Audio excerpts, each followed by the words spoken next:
ئێوار باش بینەرین هێژا و خۆشتوی بینەرین بادینان سات بینەرین ئێوارە بادینان خۆشحالین جارەکە دێ مهنگەش نەفێک و دوژی بۆی پێشکەشکردنا بەرنامە هەوە ئێوارە بادینان بینەران وەکوی نزانن و بەرنامە ئێوارە بادینان ڕۆژانێن تێتە پێشکەشکردن ئەمڕات بین میێڤانداریە کەسانێکیان چەند کەسانە بۆ ئەکیلڤێری گفتوگویەک بێتەکردن چاو گفتوگوایە گرێدای بی پرۆژێ و یان ژیاگرێدای بی بزانین و زانیاریین میێڤانێمەیە ڕۆژێ بۆ پتر خزمەتکردنە هەوێن زۆر بەڕێز ئەڤروکەم ڕابووینە میێڤانداریە مامۆستای زۆر هێژا مامۆستا جەمیل خەدەر بەرپرسێ مەڵبەندی شنگالە یەکێتیان نیشتیمانیە کوردستانێ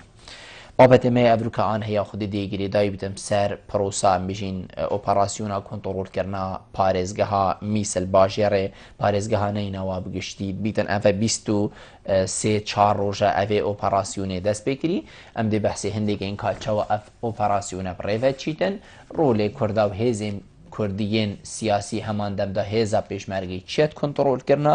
vê پارێزگەهێدا پشتی کۆنتڕۆڵکردنێ کووردا چه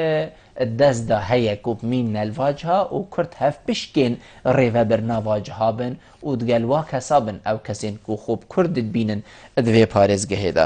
ئەف پرسیارە و چەندین پرسیارێن دیên وەکیڤا دیدگەل مامۆستای بەرەسێنە گفتوگوکردن هینین هێژاژی شێم ڕێیاوان ژماراوێن سەر شاشەمە دیار هین پەیوەندی مەبکەن سەبارەت بابەتی هەر پرسیارە هەوەبی دێگەهیتە مامۆستای مامۆستا دەستپێکێت و گەلە بخێڕاتی سەر سەرچاوە ئەڤ بۆیە پارەبادینان زۆر سپاس مامۆستا بیتن ئەvە بۆ ماوێ ساڵێکی بیت حەقیقەت gelek cara tata gotin ku ev û sebahî heyvekadî du heyvêtî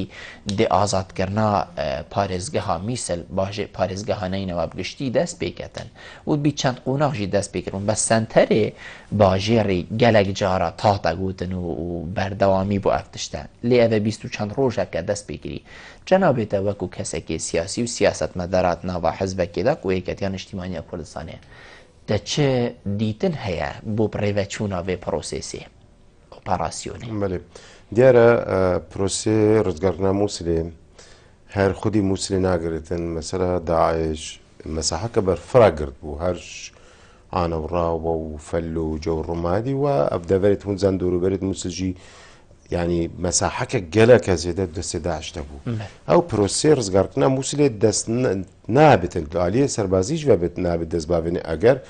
دەردۆرێت توێنێ نەپاقشکردن دیارە پرۆسێ دەست پێکردی ڕۆمای دەست پێکرد فەلوجە دەست پێکرد بۆ بێژی و تکریت و هەتا بەرپوەل کوردستانی جین مەجموعە جیابەری ساڵەکە چونگاری دەساوێتێ و دیسال عالیێ خازری و gelek ciyê Cunûbê Kerkûkê bû alî hewîca û beşîr û wan ciya desthavêtê zen bertankirin bû li ber mesaha Daeş girtî çengû Mûsil wek paytextê wan tê dîtin bajarekî here mazinî Iraqê û erziyetek baş bû Daeş tê de hey Daeş pêkêt xwe de qayîm kirbûn û bû paytextê wan yanî il Mûsilê kontrola cihê dîştkirin û il Mûsilê jî ئازات و بۆ هەموو دەڤێتی چۆن و وەک پایتەختی دەولەتێکی وان ئەعلان کرد ویزن لێرە دیارە هەتا ئەف جێ دینێنە سافی کنیا بەرە و پێشنێن پرۆسی ڕزگارکردنا مووسلی دەساوێتێ ئەڤە بەری کەمترە شەیڤەکێتی پرۆسی دەساوێتێ و بقەناعەتە من پرۆسە پێش دەست پێکردناوێ تشتێ هەرە گرنگ ئەو بوو ئەو ئیتیفاقی هاتیەکردن بینە عێراقێ و هەرێما کوردستانێ و تەحالفە دەولی و هەرێکیشوان ئامانجێتوان دەست نیشان کرین کو ئەvە ئامانجێتوانن کی جوان محوری دەساوێنێ و کەنگی دەساوێنێ ئەvە gelekە گرم بوو یان جارێکێ ئەس بینم بوێ دقەتێ ئەو بەرنامەتێتە جێبەجێکردن و بێ خەرقژی هیچ خەرقێک ژیان پێ نەحسیاتێکردن و پرۆسە gelek باشی هەتا نەهۆ gelek باشی وێ برێڤەچووی هەکەر vê başiyê rêve biçît eva ku cenabê te lê bêşît û bîtin gele zorbeya xelkî jî evroke başî li qelemet den dê parêzgeha Mîsel çi xweşiyê bi xwe vebînît heger vê başiya ku vê gavê hemî xelek lê dinêrît hûsab rêve biçît dê em kevînet kîş qonaqeka dîda belê bo ayînde û bî bajarî bajarê Mûsil hesasiyetek وهی بەرامبەری خەلکی دووروبەریان بەرامبەری vê پرۆسێ و دیارە ئاگادارین ئەجیندا و حساباتێ دەولەتا ژی gelek wê keftinêt meselê de lewma gelek bi hesas teamil gel prosê rizgarkirina Mîsil tê te kirin yanî yek şu an xala pêşmerge daxilî Mîsil nabet eger bibkene biyanok yan hectek dû hecd şabî ku كو أو دبيجن شيعانة ودي تولفا كرنيكن ودي قتلوا عما خلقكن أبا هيرجي حشد الشعبي داخلي واتفاق داخلي باجر مسلنا بالتنها وتنها يك داخل بين احتمال بشكش حشد وطني نظام حشد عشائري ويوا بوليسة اتحادنا وعسكر جيش العراقي كوش حمو بيكاتا يا درستكري او دي داخلي مسلبن او دي شر حسمي القل داعش كان كوشو كولان تميسل دا نا ام وقت بيشمرقة نا بيشمرقة تاريما كردستاني وانا حج الشعبي لو ما بيجين هطانا وكجي بو باشا الرجع ويخلكي افير يعني واقع افير داعش دجمنكي سرسخته وماسترين بيقاوانا فيد بيتا كنترول كون فيد بيتا رزقار كرين ومو محاولات جهينا كيمترين زرر بر مدنيا بكفتن چون قالك امانجت هم راستيجي حتى تحالفات دولي خلق زان امانجن يتدا بس چنگو خلق مدنية بله خلق مدنية تدا هي طنو كجي نشأ وانجا قصف كانت وخلق مدني بيتفارسن وبقناعتا من اف في رنگي بورچن نيوي كو زرر بگهين خلق مسلي ونفين زرر بگهين چنگو زرر بگهين خلق مسلي بو آينده باش روج خراب ترى وچنگو مانا داعش نهر مانا داعش وقتنا من في سرچاوت داعش بخو بينا باقش كرن چير آلية مالي بتن و چير آلية هزر و بير و فكر بتن زور باشا جناب تا بحثي فكري كري يعني اتبهيفا ديماي دا چند گرنگه پشتی رامالينا وامرو الواجهة يعني رامالينا و امبيشين كشتن وشناف برناوا رولي كيا يعني ارگي كيا وكو فكر سرهندي كار بكتن كو فكرة داعش نمين چنكو 2 سال و 4-5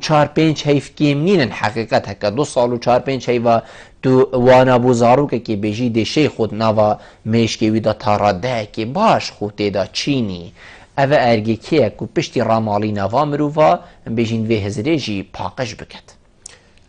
نبس 2 سالات زدتره چونگو 2 سال و 4 هيف داعش بس بري داعش جي قاعده هبو او افكار بيرو باورها بون و ارهاب هات جبهه كرن بي وقتش ده بري داعش اعلان خبكتو دولتها اسلامي بكتن يعني او بيرو باورت حين ارزيتك خوش كربو هاتنا داعش وهر نافكي دي بت مرش نين نافي داعش بت قاعده يعني نهائي مجبر بتر شستر خراوت تنتروت جهانيتين يتبلافن الدفري نافتوان نافت جدانا لي وك بيرو باور وك رفتار يك رفتارن يك بيرو باورن او اركا كي براستيجي او جي بروسيكا و بروسيكي جي دريشترا ومهمترا ومهمترا و بروسي كوبو لدانا بنجهد داعش الآلية هزرو بيرا الآلية فكريفا براستيجي يك سلطة في الدوري خوب بينتن وش ضمن السلطة زانت آيني في الدورة كي هرق رنج في مسألة بمينن چانگو بو خلقه رون کن کو اوه ناوی سردمی اف تشتهود کن نرفتاره که انسانیه بصل مانیته برنگه کی دی بوان بیجن کو تسامح هبت بیگ و جیان هبتن و تو بخوده خوفه گریدایی اف یعود کن خود دانن کو او تمثيله خودت كان تشتغل وصل نابت الارض واقع ببتن اف دوره مش جواك فيت ببينتن اسره عائله فيت ببينتن زاينت ايني فيت ببينن مزقفت جامع فيت ببينن مؤتمر الاسلامي فيت ببينتن جامعه ازهر فيت ببينت يعني اف سنترالة اسلام الدنيا دا فيت في دوري ببينن شونغو براستيجي اگر في رنگي بتشتوا داعش وقتها قوتن في رنگي قبول بكن كو داعش تمثيلا اسلام تيبكتن كارساتك مازنا بو نبز بو ايرو بو باشا روجا دنياجي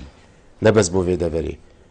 بو باشا روجا دنياجي ارك بروسيكي دريش خاينه بروسيكي جرينجا والحمو الياجا فيت براستيجي بجدار من في بروسيدا بشين كومالجاك جفاك تشيكن مجالي بيك فيجياني زور باش دوي جفاك دهبت ما وتايبت ام بيجين واكسا اويل كو الشنغاري اواره بو و كارسات بسيري هاطي خون بهندي وديت كو روجك بيتن شنغار ازاد ببيتو وقريتا وجهي خو لي افروكا جولا وازباهرناكم خلقك بويشي وي وقريا بيتا بر اگري وێرانیان ئەم بژین نەچوونە تشتێن و ژیان پێ بڕێبەچتن پرۆسێ دەست پێکریە فێگاوێ ئەس باوەرێمە ئەڤروکەیان دوهیژی بەعشیقەژی دەست پێکرد و خەڵازژی بوو تبینی هەمان سیناریوە نەچوونە خەلکی بوو شنگارێ دێ ئەفجهەژی بخۆڤەگرن یان دێ فەرقیە کادی تێدا هەبیتن نا ez bêjim ferqiyê ki dîwa tê de heye carê başik û bazan cengekî bajarê Mûsil bû gelek nêzik e و yani demara jiyanê ya wê derkê Mûsil vê girê de bû ku wek bacarekî mezin و xelk xudan kasibû kasibkar bûn jiyana wel ser bû nêzîkî Mûsil bûn wek bacerê feqîrat hate dîtin bacarekî erzan و بۆ ئاگاداری jî xelkê roşenbîr we çongû nafê ziyade başik û bazan berî mehemiya çûne ber xandinê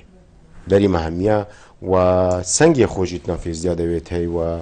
ew tekstê dînî bû êzdiyaj bêjin qewalin her xelkê başik û bazanan e ve cudayek wahî gel şingarê hem mesaha hem masra hem vedertir e yani dûriya şingarê gelek ciyawaz ya li başik û bazanê ez bawer dikim و ew eger ew ezbab nînin ezbabê şingarê heyn ku xelek nezîvirteva ew faktör awamil hêre nîne bû başik û bazanê qenaeta min bes çi ye başik û bazaneke wêrana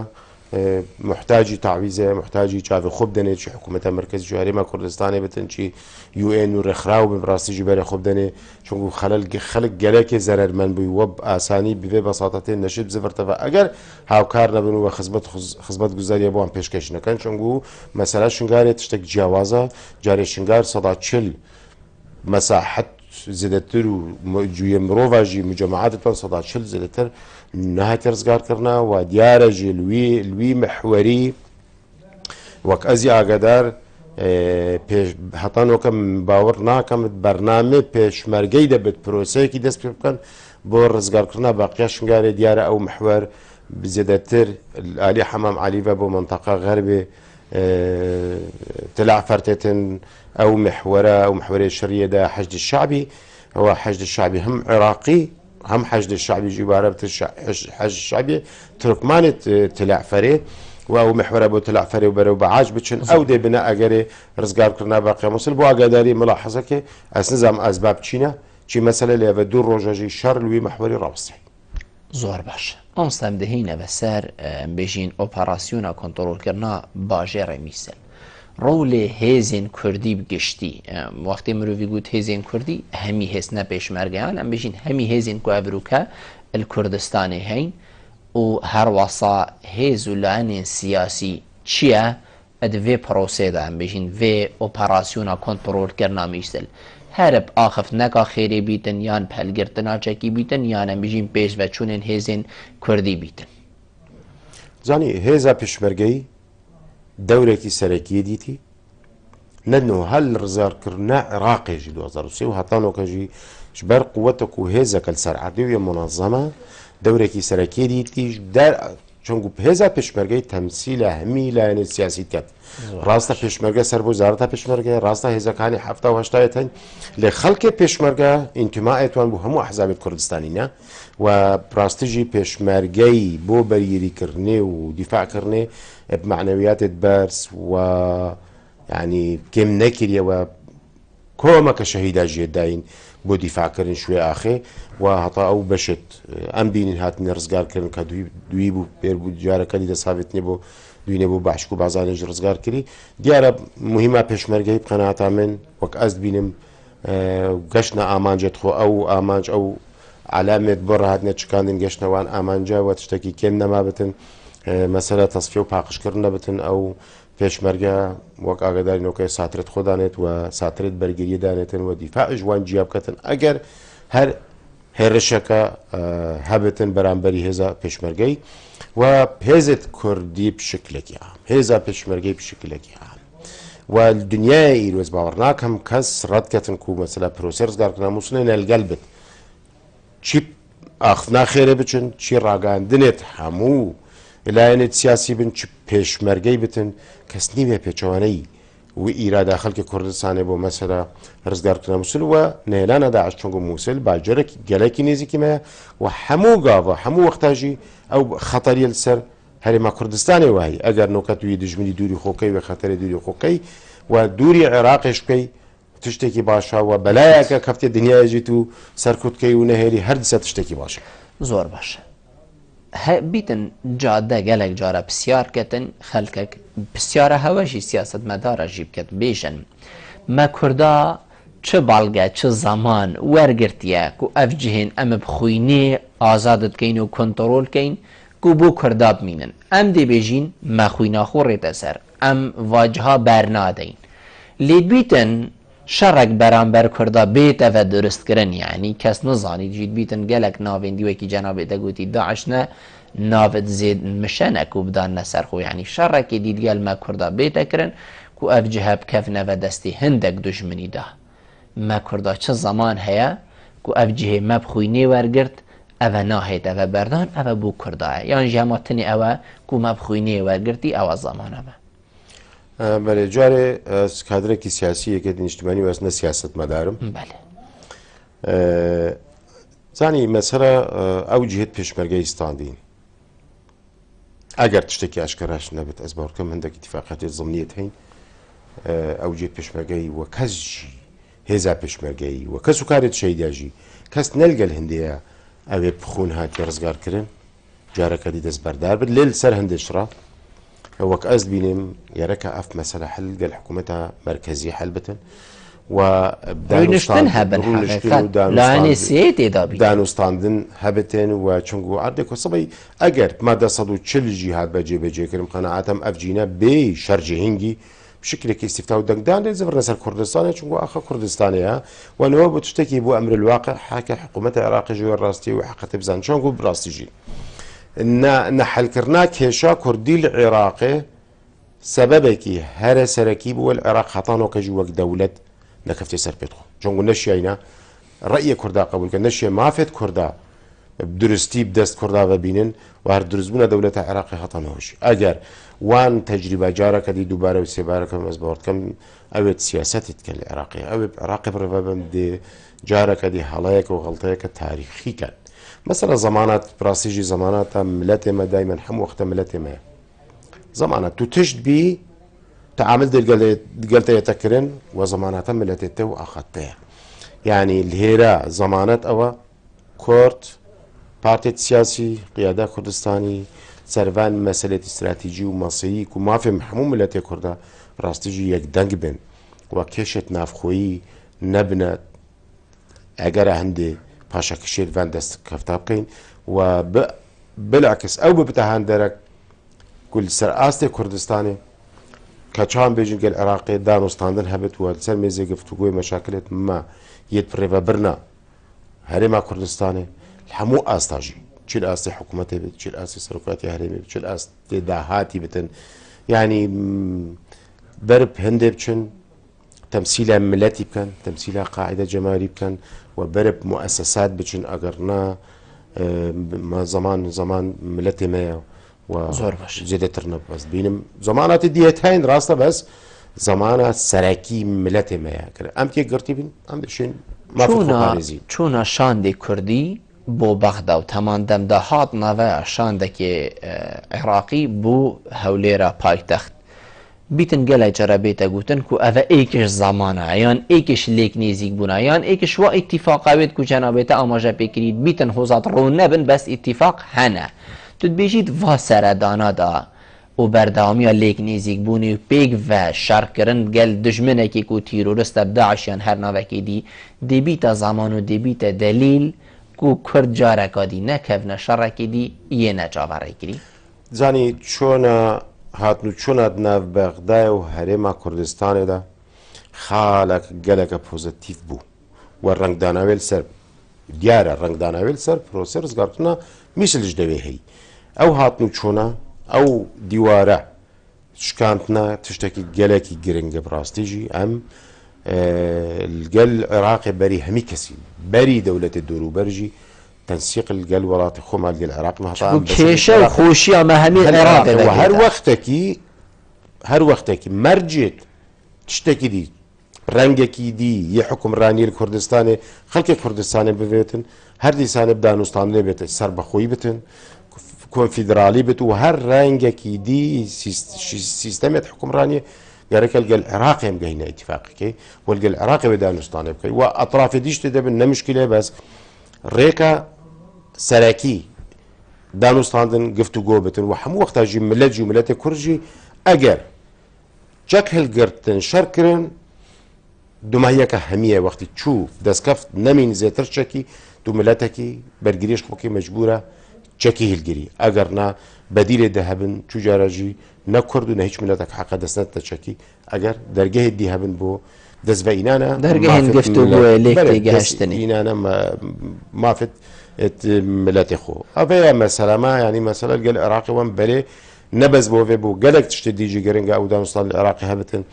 وأم خليه قدو نكين الرشاوات أبي تشتي بكين يد برجونديا خلق عراقي بد وظمن يجي برجونديا هرما كردستاني وخلق كردستاني أمستم دي بيوندي ورقين وقرنبت تمام يا برنامج إيمان إيوار باش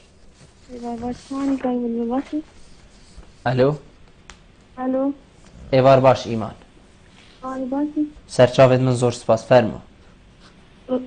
راستی رول پیشنهاد گلک دوزی شنیدم زور سپاس فرمو ایمان الو الو ایمان پیشنهاد گلک یعنی حتی ویدیو چوی بله الو بله من هاشته های ایمان کرم که بله یاسم حتی بگردی ریزه که آسانی نهاتیه گفتن بله ریزل پیشمرگی نهاتیه گفتن گلک ممنونی تمه هر اوه بو ایمان زور سپاس آموستا هر کسی کشمه هکر بجين ديفچونا في ام بجين اوبراسيونا كنترول كرنا ميسل كربيت هر دسبيكي وحتى في غافي دزانيت كو بو هيزين كردي هيزا پشمرگي هريما كردستاني هندك جهات ندس نشان كرن وكي جنابتا قوتي آلا اكل فيري هاتي چكلاندن يعني كرد دي حتى فيري چيل ويري وتر تو ناچي يعني بيتن اوه يارونجي بيت بو گلك كسا جنابتا بيتن اوه نخشه بو هاتي دانان اوه درن جامع روينشتنا بو گلك هاتي دانان اوه باش بو هاتي کرن کو بو کرده هاتي ديار کرن بلي تو دي حتى في سنوري چي ويري وتر تو ناچيد بيتن گلك ليدوانن برپرسين مازنن هريما كردستان جداتي تديار کرن کو کرد بيجين بشكداريه ات كنترول كرنا باجيري سنتري باجيري بخوي مثل دا ناكتن والكبيري في قافي مقوتي مثلا كنترول كرنا باجير موسل قالك اشكالات اقليمي جيخو تركيا سرخطي السعودية سرخطي خليج قطر سرخطي يعني تندك بيانو دوين كو تروشا رزقار كردنا مثل بيت التكتان وأف أبيها تكرين دوف بري دوف تجهشتن دوف تنسيق دوف برنامج دوف اتفاق وات يكرن وقناعتهم اتفاقية زور واضح بو أمريكا قال هريمة واتفاقية واكري والقال هريمة القال عراقي واكري وبشكل واضح أماج دست نشان كرينا تشو بيانوش نمين بو قالك حتى يخلق موسلة محاولات كان تشتابرس كانوا أبدي خلق كوجن دي قتلوا عامي كان شنابت پێشمەرگە بێت یان پێشمەرگە بلا بێتن حەشت نێتن ئەف مەسەلا یەک لە هاتنە لێ یەک لایکردن ئۆکەی ئەگەر ئەبنەنە مەسەلە بۆ ڕزگارکردنە مووسلی جێش دێت شرطە دێن هەموو عێراقینە سنەنە شیعەنە کوردن هەمینە تو ئامانجت پێشمەرگەیت وازەح و دیارن پێشمەرگە هاتە فێرە دێت حەشت شعبی هاتە فێرە دێت ئەبێ دیژی مهمات جيش وڵاتێکی جيش عێراقیە شرطة اتحادية أفدين موسلي رزقار كنيزان تيركدا أو مبررات الدستة وان أطراف هذا نماين براستي جوفيت نهلنجي نبس ويل جالك جيتا شو تدخل شو دست دريش كرن بوفي بروسي بو تماما مسألة عراق جيني تكرن وهر دولة كجيران دراسة شو هكرم بيجين أذا حق تركيا نينكو داخلي بارزگاه مثل بيتشنكو دولتك أو سنور بازاندي وهات يفري لي أم بالكو بيجين بالي حق هريما كردستان يكو داخلي مثل بيتن بدليل چم يعني بيت باشا روجك بيتن بيجن هريما كردستاني تداخلت مثل دانكر حتى أثناء بيجمتا نيفا مثل بالكو أفروكا كردن هم دي بيجين چلش صادي بلا كرد بن کردیت ام بجینین رسان و بجهن و جهن کردین و جهان جی همید زانیتن کردا بو چی هر حتی وی جهی جیناچن او جهن کو کرد نشین ابين كوبالي فعلا هميج الظانن جهن كردينا مادام ام حتى بعشيقه بشينو مديد ام چونو ما كنترول جي كرد وقتا كي نزيك شيدا و هند خسارتي جينا بو الحمد لله بوچي ام بو جهاز ناجين چنكو نشرطه الباشا روجكا نيادير يا نزيك جي اول سرما ببيتا خالكا ام بجين يا لاواس زاني دو اتفي بسياري دو آلينا آليك جي مسألة تركيا هیچ شێوەیەکی حەق نینە یعنی پراستیژی دەولەتەکە مەزنەوەک تورکیا بۆ خاترە چاوێت ترکمانە نایەتن کو دیفاعش ترکمانە بکاتن بۆ بکەتە حێجەت بۆ مداخلت في مەسەلێ بکاتن تورکیا ترکمان خەڵکی عێراقینە ئینتێما ترکمانی شیعەیە ترکمانی سنەیە ترکمان گەل جەبهە ترکمانیە ترکمان گەل مەرجەعیە ترکمان گەل ئەحزابێت کوردینە یعنی وەک هەموو خەڵکی دیە کوردستانێ وەک هەموو خەڵکی دیە عێراقی ئینتیماعاتت جودا و جوداوێت هەین ئیزن ئەو نەموبەڕەکە وەکو نەوەرەقە کە وەسای بقووەتە بۆی حێجەتێ بێن دەدەخلت شۆرێ وەساکۆم و توزانی تەحجیمە دەوریان هاتاکرد بە عشق و بازان نەشان بە هیچ ڕەنگێکی مداخلێ بکەن و بۆ مەسەلا کورد میسل طبعا ساحل ئەیسەر کوردستانی چەپی میسلێ زۆربەیان کوردن وان بەشێکی کوردستانیش بینین و بۆ ئاگاداری هەر بەیانە ئادارێ لەگەڵ حکوومەتە بەحسیە وەختی هاتی ئەلان کردن لەق وهنگی پارتی بوو لەقایەکە پارتی یەل وێرێ بوو نەل دهۆکێ بوو میسل بوو وێرە لەقدانە بوو یعنی مانایەوە بەشەکە و هات بوو قبولکردن توی وەختیشدا مەسەلە حەساسیەتەکە لەگەڵ کوردا و عەشایرەت کوردا بزەڤڕین بۆ دیرۆکێ سەورا شەوافی خۆ هاتیەکردن وەلمیسلێ دەستپێکی هاتیەکردن و عەشایرەت کوردی مداخلە کردین شوێنە مووسلێ بێژن خەڵکی مووسلێ بێژن قەتل و عامە خەڵکی هاتەکردن خەڵک هاتە تاڵانکردن زەرەرگەیاندە خەڵکێ ئی بوو ئێک وان مەسەلە ئەم خۆ دووری ڤان مەسەلا بکەن دوو حتى پرۆسێ ڕزگارکردنە عەقل ساڵە 2003 مەسەلە دیسانێ قواتت مایت کورد چی عەشایر چی پێشمەرچی خەڵک مەسەلە ڕاوڕووتی تشت بێرێن تەعادەکردن فلانکردن ڕاستیژی لەسەرمە هاتە گوتن مە نەبێت ئەو شتە دووبارە و سێبارە بتن و شتێکی باش هەست بینم ئەو مەسەلا نەڕێگەرە سەبەیت و مەسەلا میسلێ بخۆ ئەو جی ئەم بێژین جیە کوردایە وەک کوردچەمە بخۆ تەوەقعات هاتە ساحل ئەیسەر دێچێت کورد پێشمەرگە تەوەقعاتت من بەری اتفاقی ئەو بۆ هاتە ساحل ئەیسەر زێتر ناچێت بۆ ئالیێ دین ناچێتن لێ دیارە وەسەط مەسلحەت دیتن تا گەمتر مداخلات چێبن هێزا پێشمەرگەی ئەو سنوورێت هاتنە دانان بۆ ڕوێرێ بتن 6-7 کیلومترە دووری مووسول و زیاتر ناوە گەلک وان مەسەلاژی وەختێت و و مەسەلە حلکەی هەندێک ئەشکالی تاکید لەگەڵ حکوومەتە مەرکەزی دێنە پێش هەند لەگەڵ مووسڵی دێنە پێش ئەفجێ کوردستانە کوردستان ئەشکالا دەچێبن مەسەلا حساباتێت سەهل نەینەوێت هەین هەبنە هەموو بۆ مستەقبل بۆ پشتی داعشە چونگو بڕاستیژی ئامانجا سەرەکی یا تحالفە دەولی و حالێ حازرە نەیابان مشکلە یا ناشنابرنا داعشە گەلک تشت بۆ قوناغا پشتی داعش دەمێنن و گەلک حساب بۆ پشتی داعشی تێنەکرد زۆر باشە بەس ما چەند خۆبووێ پشتی داعشێ مەخو بەرهەف کریە تایبەت ئەمش بلی ڕوێ سەربازی وە لەشکەریوە وەکو هێزێن سیاسی نمونە هەکەرم بەحسێ بەری داعش بکەین زۆر دام و دەستگایەن حکومی دەستێ هێزێن کوردی دەبوونە حقەت ڕێڤە برناوەش لای هێزێن کوردی بەبووە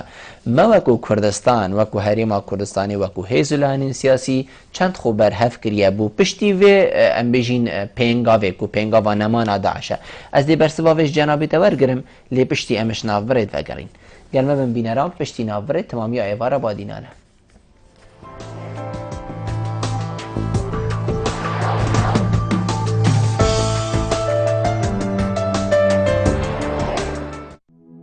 مزگینیەکانی ژێ کۆمپانیا ئەمستردام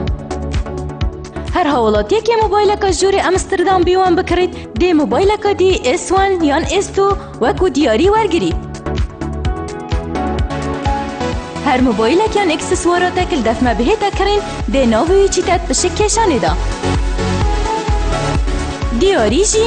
20 مۆبایل ژە مارکە ئەمستردام بیوان ترۆمبێلەکە کەیە کارێست یا مۆدل 2016 یا خێزانیە دم جوانی پشک کشانه دست بیکا سالانیه ویدلی ویج دست خونه که استا کمپانیا امستردام بکه کمپانیا آراز آراز بو چیکرنا همی جورین کوانترین مطبخا جورین نوستنه بو بچیک و مزنان ین ایتالی و ترکی بشوگی پروفیشنال بو چیکرنا همی پنجر و درگهن داری و پلاستیکی بو باشترین رنگ و قباره بشوی داری و پلاستیکی درگهن مدجی سرمایه و گرمینه ام برهوین درگهن داری و پلاستیکی درست کن بشوگی سردمانه هر لآراز فروتنا مکینین ترکی هنه کارگاه آمده تا برای برم به دست کارمندین شارازا و بسپورد بی باریدا کمپانیا آراز دهو که یار او برانبر نخوشخانه شیلان بو پیوندی کرنه 0705 445 77 11 0705 424 62 6 0707 445 77 11 کمپانیا آراز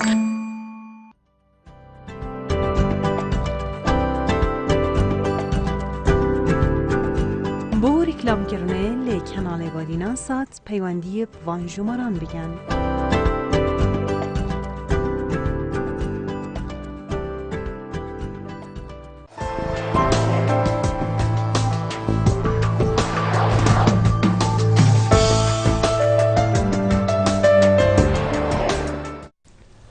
تمامی ئایڤارە بادینان بەلی مامۆستا ما بەحسی هەندێک کرد و ما وەکو هەرێما کوردستانی کوردا چاوە خوو بەرهەف کردیە و پشتی ڕاماڵی ناوا مرۆڤە وەکو پڕێڤەبرنا ئیدارا پارێزگەها میسل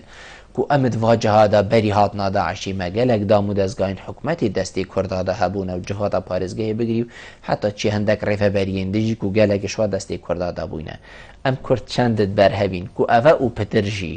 بکەونە دەستی کوردادا سەرەڕایی نەپشکداری کردنا هێزین کوردی پێشمەرگی هەرێما کوردستانێت سنتەری باژەڕی میسلدا کۆنتڕۆل کردناوێ زانی مەسەلا نەبەشداریکردنا هێزە پێشمەرگەی بۆ ڕزگارکردنا سنتەرێ مووسل ڕنگ داناوێت سەربێ مەسەلێ کمترە یانە نابێتە ئەگەرەکە هەندێک و ئەم تاکتیف دەن و بەشداری بڕێڤەبرنا پارێزگا مووسلش بەر هەندێک ئەگەرا یەک خەڵکێ کورد ڕێژا کووردا ئەوێت ئەم بێژین میسلدا نهر ئەوێت میسلدا بوون دەور و بەر گەلەکەن مەسەلەن بشمەدا قەزا شنگارێ هەر هەمی قەزا تلکێفێ هەر هەمی قەزا مەخمور هەر هەمی و گەلێک جێ سێ چهار حتا قسمەکش لەعفەرێت سێ چهار قەزایەت مازن خەڵکێ بێ ئەکسەریەت ئەوان بتری ئەوان کورد بووینە یعنی ڕێیاوان ڕات و ئەگەر ئەموان نونەرێت وانو نەرایەت ئەندامێت ئەنجومەنە محافظە مووسلێ ببینینیێت کورد و ئەنجومەنیدا ئەکسەریەت ئەوانش دەوروبەرە نەش داخلی مووسلێ داخلی مووسل خۆدا یەتێنی داخلی مووسل بەس ئەکسەریەت دەوروبەرن برای من بۆ حازرکردن ئەو حازرکردن سەر گەل هێزێت سیاسیت مینتن تەڤایە هێزێت سیاسی و بتایبەت لەوێ دەڤەرێژی پارتی و یەکەتی حازری هەبن بۆ مەسەلا دوا ڕۆژێ پاشە ڕۆژێ وەختی انتخابات بن ڕێڤەبرنا پارێزگا مووسلێ کانۆکە پێگامە قووەت ئەمە و سەنگامە چەندت ئەنجومەنێ مەحافزێدا و بۆ داهاتوو دێچەمە تاکید گۆڕانکاریەت چێ بوون مووسلێدا سەر هەموو ئاستا تشت وەک خۆ نامینن گۆڕانکاری دێت چێبن حتا ناف مووسل داخلی مووسلدا و حتا ئینتیماعات ئیتبەری نۆکە گەلێک هەبوونن هەلگەل حکوومەتە مرکزی بووینە نۆکە گەلێک وی وەختی دەوەلێکردن تنسيق هەمانگیر لە حکوومەتە مرکزی هەبێتن تێتە بیرەوە دۆخل گەل کوردستانێک گەلەی وەختادە خراپ بووە نۆ ئەو دۆخە باشترە يعني فترة لێ هات باشتر بتن علاقاتت ئەنجومەنێ محافظە و حتا ئیدارەتکردنا مووسل گەل هەرێما کوردستانێ و بەس بۆ حازربوون مە چی خۆ حازرکیریت بێ پرۆسێدان و چی تێتەکردنە بۆ دوا ڕۆژ بۆ پشتی نەمانە داعش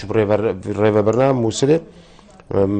يعني مشغولي عندك تشتاين براسيز باش متى وقت بيويست برنامج توكما مدانا ما هبتن لأن سياسي بتايبت يكتيو بارتي كم بدوار جبر برنا أنجمني پارێزگایان ئیدارە پارێزگای مووسلێ ئەسنا بێش مەتە چەندین دانیشتن بەرینەوە کەمە یتکرین القلبي ستافي هينو بس ستافك خو حاضر كن بو دوار روج دفت بو مستقبلي دفتن او جاري او قناغا دست بنا كريا و تشتكي براستيجي تشتكي بيويست وقت بيويست نهاية كرنا يا رم حمو مشغولي زيادة حال حاضر دا بس وقت جيت شيت يعني فرحات باكر ما مسام دي في بيوندي ورقين وقرنا بتمامي كاك اسماعيل ايفار باش كاك اسماعيل ايفار باش كاك اسماعيل الو ايفار باش ايفار باشتر سرچاوید من فرمو كاك اسماعيل خيراتنا ميفاني تاتين زور زور سپاس فرمو برا بسيارة معها وذيك بله بله بله كرم كبردوان با مقول بسيارة معها وذيك كي كردي معك صبعي تسير رزقاركو بله صبعي ميسير رزقاركو اف كرده بري كرديبو بله اف كرده همي هاتا بري خرسل ريكا ارهابي وقاعده بله وتهديد تاعنا كلام باشا كصبحي قوات كردي هذه كردي نشنت دا بله وجمال بند الله اف كرده دشا باوريا ات تشنا ميسلفا بله هر يا افا دويجي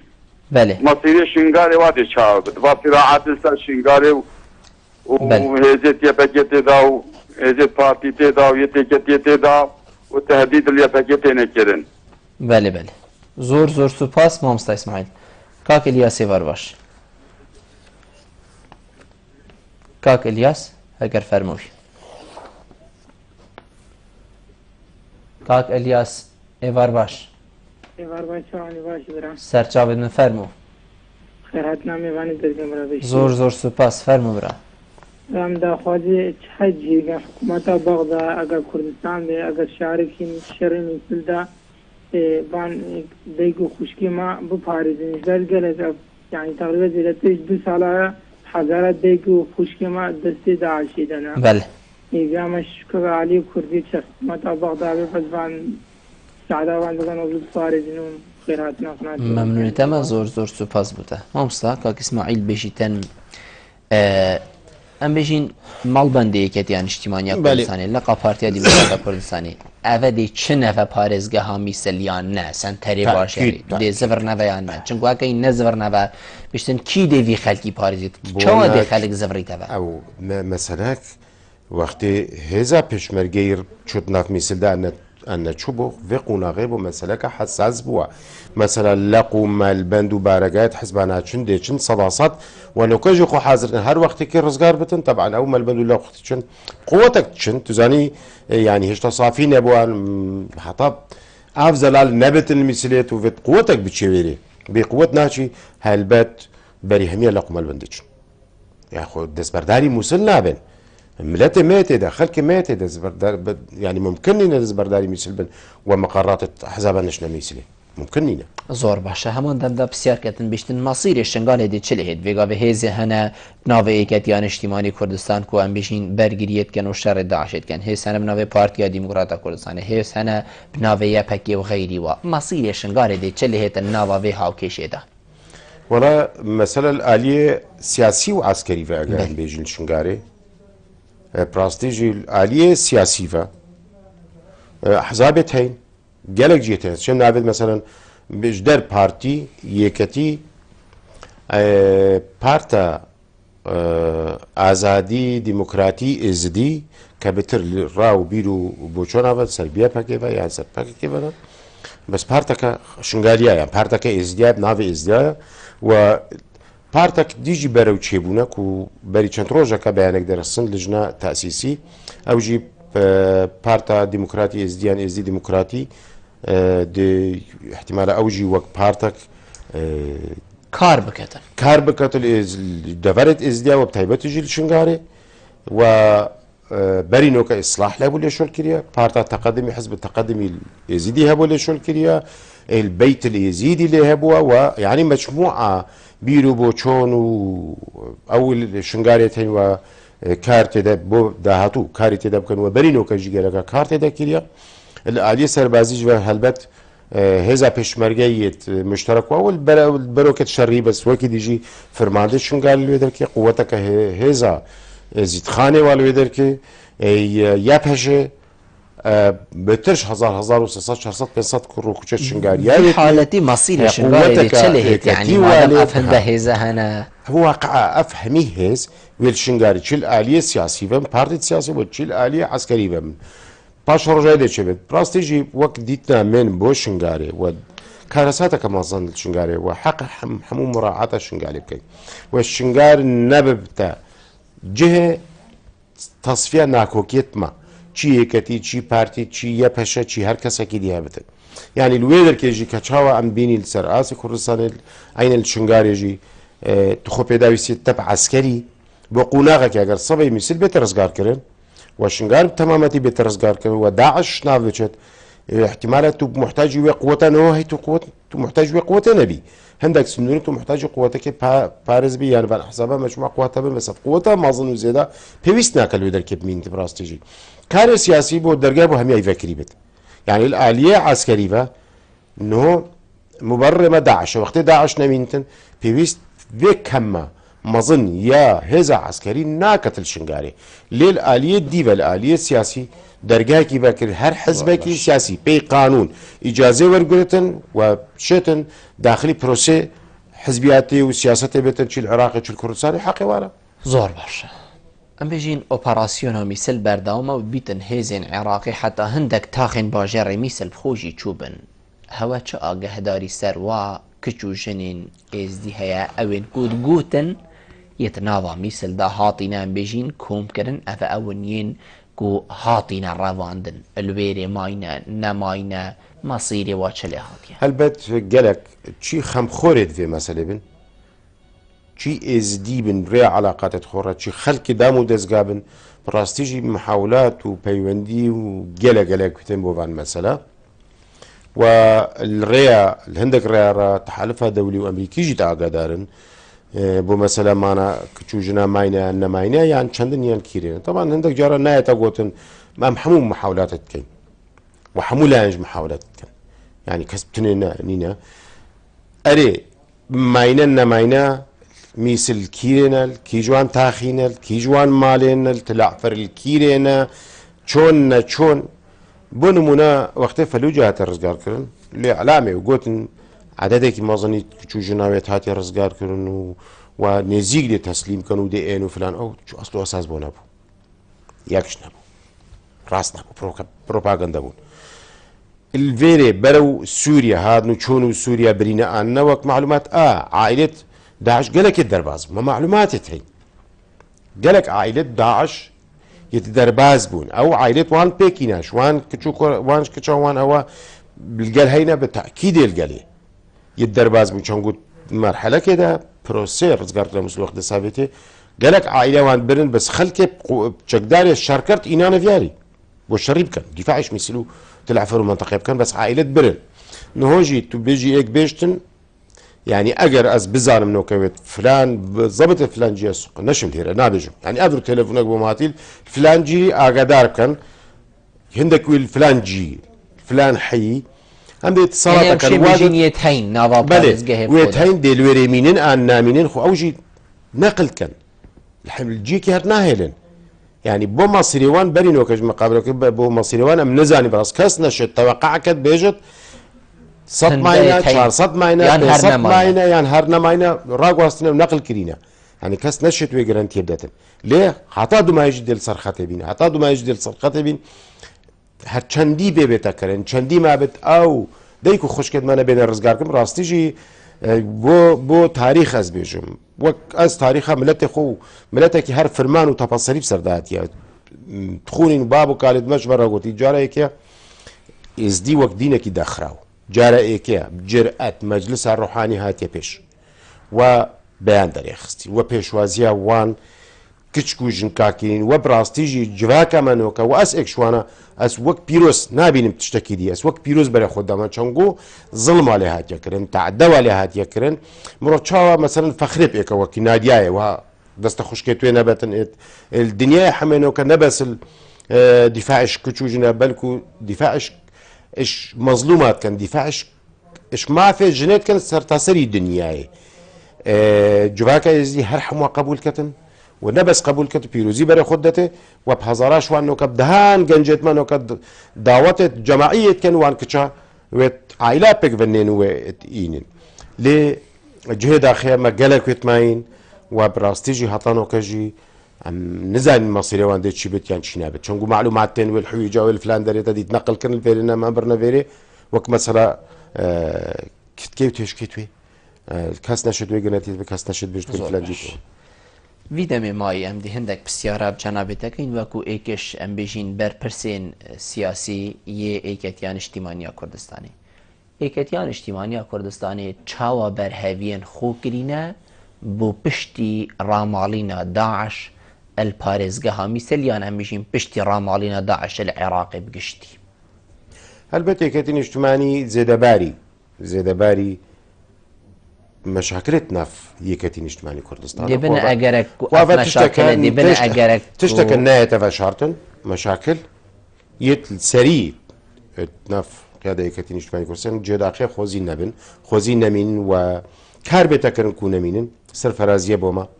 ليه وقت قيادة منطقة براستيجي بتري السر خطي بو مثلا موسل مالبند موسل وشنغاري معنينا بمسألة والسرندش وك منطقة بهدنان وقيادة منطقة بهدنان مالبند دهوكجي هم هرسي مالبند ما برينو كاري بيك فكري ونو كجي بردوام دي كاري بيك فكين وبرنامج دي ما هبتن ما هبوا وعمل سر آخرنا بو مثل بشتي رزق نمانا داعش رزقار كمثل شيء أستي أمشين بيجاي كتب قوات كين وقاعدة جماهيرية كتن شماني قوات كين وحقيقي مشروعي ما يوقع حزبك السياسي أم ويكاريب كين ناف جماهيري خدا شنو كتن شماني جبرنا كهرش المثل الفيدا فري كم ناكريا يعني قالك خلك ما احتماله هو كتن شماني نزانتني يا كم شهيد الشنغاري كادرت كتن شماني ده وبيشمركت كتن شماني ده الشفع أولي لسي هشت وقت 11 هاتي بريف شنغاري وبشتي هنجيجي يتسحب نبوين فوجك مشترك بس قسمك يشوف فوجي أبد كتن اجتماعي كو هفالك ما قادر خورين سربشك سحب نبو والشيء شركي باش ما تخلق قالك درباز بو بشتنجي درباز من أوجي الخلق شونا الروش هفا تذكرنا دروازي القال يا باقي وان لسه هفال وكادرت موي على عميد مجل قلبون وانه هوجي بدهان شهيد ملوي دركدين وقوتك باجي تشيلي واحد سيلي واحد مشترك ملوي دركتين واللي وايك اللي وصلوا دهجي صدوا يازداجي معي بسبب هذا كان حفتل شنغاري بروسيرز قاركنا شنغاري دا هر دو مرحلة جي بجدار بوا ونوكجي تواجد واي وحم وقتاجي تسنغريت بيش نبو دفاع كرني هلبت حق ما يجي ام بو خلق خديار كان كو افا يكتين اجتماعية الويدا فريجي تشابوشي لنا كيريا بري حمواجي بو تشاي تريا هفالت مرة هاو كاري ومساعدات جي قهاندينا سريتشي شنغاريا زور باش هەمی حقیقت خەباتەکە کەسان بخوب سەر بلندی وێت بینیتن بەس جنابێتە دەستپێکی بەحسی هەندێک کرد و سەرڕای vê ئێکڕائیا ئێکەتی ئەم بژین ناوە خودش ناوە سەرکردا دەبیتە ئەگەرێک کو ئەvê خوینا ئێکەتیەکی بەردای ئەvê خوینا ئێکەتی ڕێتی ئەvê بەرخۆدان و پێش بە بەرناوی خەلکی ئێکەتیەکی دەبیتە ئەگەرێک کو بلاواز ئێکەتی بچیتەوە ناوە پارێزگەها میسەلیان ئەv جihên کۆنتڕۆل کردی سنا بێژمەتە بلاواز هەلبەت تەسیرە خۆهایی تأثيرها خواهيز بيش متنينة راس جونا بملقل قال خلق خو تأثيرها خو قالك جواهي وقتي قيادك محبت برنامج هبت بيش جافتواني الروم بتن بودا هاتوي منطقة جيكي وكي موصل قالكي جرينك جيكي وكي شنغاري قالكي جرينك كيسي ازديال ناف دنيا بو كيسي كي مازن چونگو قتل عام جنوساد بسرواناتي مثل عاصمة داعش بترزقار كرن جيكي بيك هاتت في محافظة هف سنول قال تركيا قال سوريا قال العراق وبيك هاتت بموزايكي بيك هاتا موصل اهميتو جرينجاوي هي هالبات وقتي الدرانه يقرب ديست شين بيك برنين وبرنامج زيد تشك برنامج ريجيب كان بوام الجيك كاتشاو بوكركو بيتكر المسج بيتكر اللي اجر ناكو كيو سرعتها بنت هالبات لاوازي دي يعني سنابش باللاوازي بس تاثير اخو قال دي هبت مالبەندی شنگاری و مالبەندی میسل چاوە دێشێن ئەپ ئێک دەنگوەکەن ئەف لاوازیانە بژین ئەف ناکوکیە جەنابێتت بینیتن کووتناوە بەرپرسێنێکەتیەدا کارتێکردناوێت سەر چوونایەکەتی بۆ میسل نەکەت هین دێشێن ئەوە خاڵێنک و بەری وێگاوێ جەنابێتە گوتی هەندە شەهید هەندە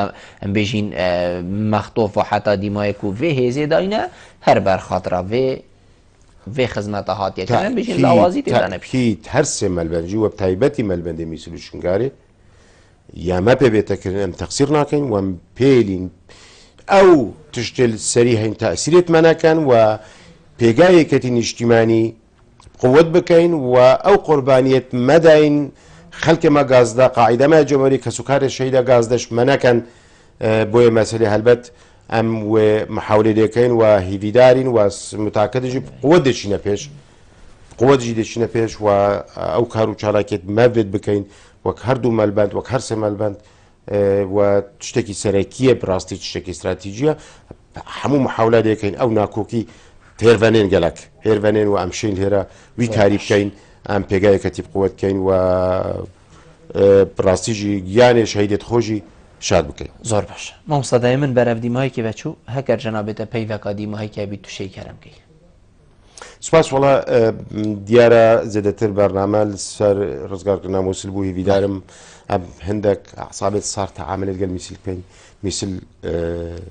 باجارێکی مەزنە هاو سنوورە بەشێکژێ کوردستانە و هەو سنوورە لەگەڵ کوردستانێ و تێکیلیامە وان تایبەتمەندیت خۆیتین خەڵکی مووسلێ بڕنگێکی وەسە تەعامل گەل بێتەکردن و بە دوا ڕۆژ پەیوەندیت مە و میسل پەیوەندی قوت بن چیل ئالیە هاتن و چۆنێوە چیل ئالیە بازرگانی و تجارەتێوە بن چیل ئالیە خزمەت خزم و خزمێنیە بتن و نەبتە ئەف وەزعێ هەی نەبتە تەگەر ڕێمەدا وەک هەرێما کوردستانی و مووسل و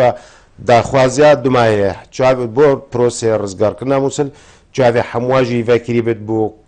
دایک و خوشکێتمە ئەوێت ماین و دەستی هاوکاریە وان دەرشکەن بۆ ڕزگارکردنا ئەوێت دەست بکەون و ئەم هیویدارینجی بۆ مەسەلا میسلێ وان یەک شتێ دیژی خەلکێکی هەی پەیوەندی لەگەڵ داعش ناو داعشدا مەنەوێت کەس ئەوێت دەستێ وان کوشتنا ئێزیدیا دەبووی دەستێ وان جینۆسایدێ دەبووی دەستێ وانت تعدێ دەبووی سەر کچوژنێتمە نەپارێزن ڕێبوان خۆش نەکەن و بگەینە سزای خۆ مامۆستا زۆر زۆر سوپاس بوو جەنابێتە کوتم میێڤان بۆی گەلمە ڕوونشتنگەلتە جێ سەرفەرازیە زۆر زۆر سپاس بەلی بنێرین هێژا خۆشتوی بێ چەندێم گەشتە دیماهەیەکە خەلەکە ئابروکەوە بەڕنامە هەوە ئێڤارە بادینان هیبیت کەمە بچێم بچێکمە خزمەتاوەین بەڕێز کردیت هەتا موهین و خەلەکەکە دیژوی بەڕنامەی ژێر چاودێریە خدای مازندا بن ماڵەوە ئاوا